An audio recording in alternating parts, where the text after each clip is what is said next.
This short film comes to you courtesy of Bob and Margaret's Wildlife Education. It makes the case for Pishiobury Park being declared as a local nature reserve. It is easy to see why Pishiobury Park is listed as an area of outstanding natural beauty. The sweeping landscape or vales, the avenues of stately trees,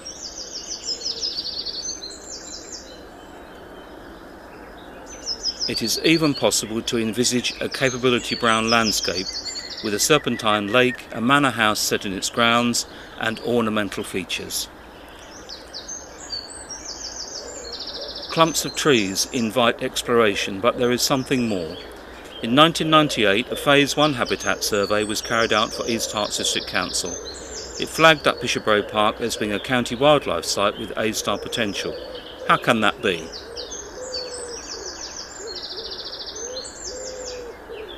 Is it the meandering course of the old River Stork backwater feeding the Serpentine Lake and home to rich biodiversity, the ramshorn snail, the nationally rare fine-line pea mussel, and mixed shoals of freshwater fish?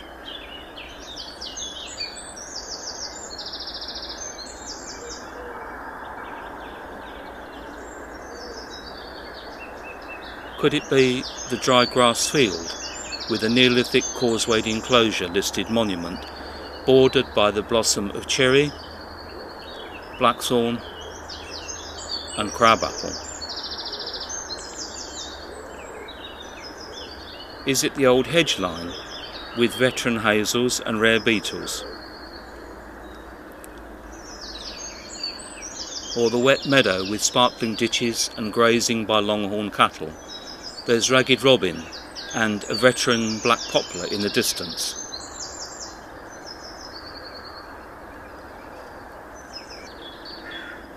Or could it be the rare wet alder woodland with specialist beetles and rare crane flies?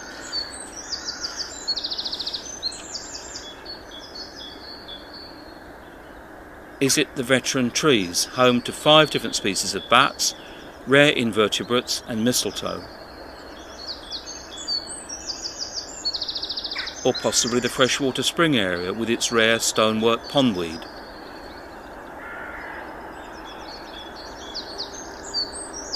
Is it the small-leafed elm belt along the main road with its colony of white-letter hair-streaked butterflies?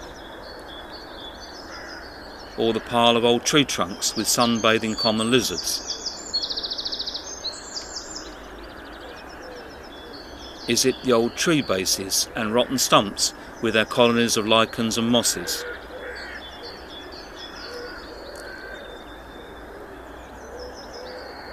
Or could it be the ancient hornbeam coppice which predates the park itself?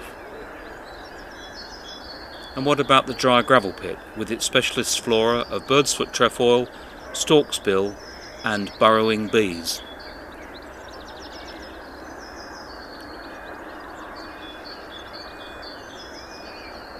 Or could it be the Holloway Lane where butterflies flit on warm afternoons? Even the recently planted maple belt where young trees are just getting established. All or just a few of these would qualify for A-star potential status, but the great strength of the park is the grassland. Post-World War II, the park was grazed by black and white cattle in large numbers. It has never received any treatment with herbicide or fertiliser. It is therefore unimproved grassland, which is a rarity in Hertfordshire. It was managed by mowing for thistles and nettles and harrowing to level anthills and molehills.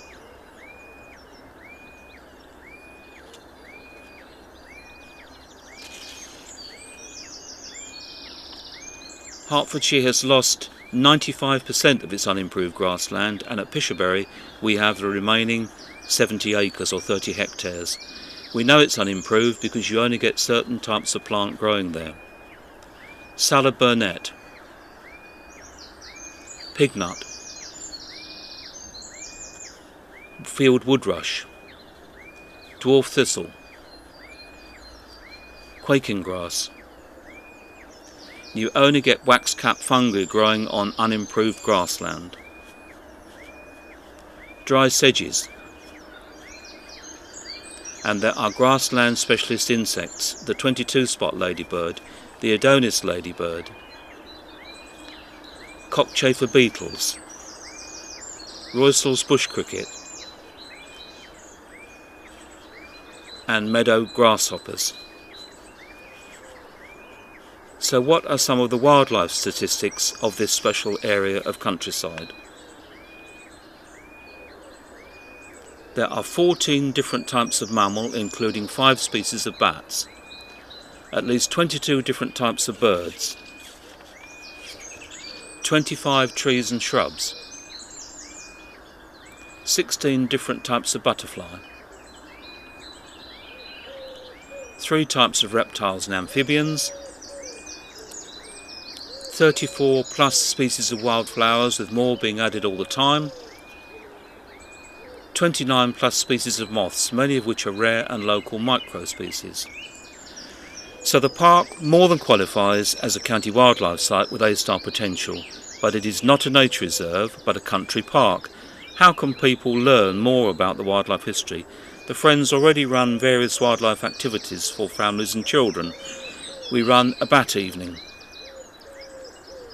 bug hunts at Love Parks Week, pond dipping and small mammal live trapping, but we can do more.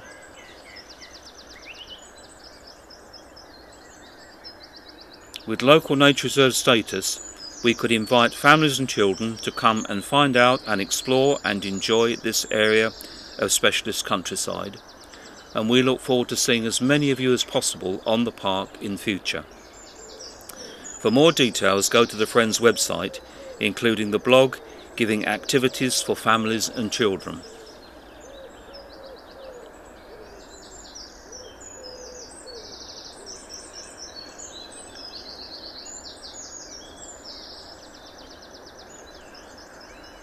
Let's work together towards getting the park declared as our local nature reserve.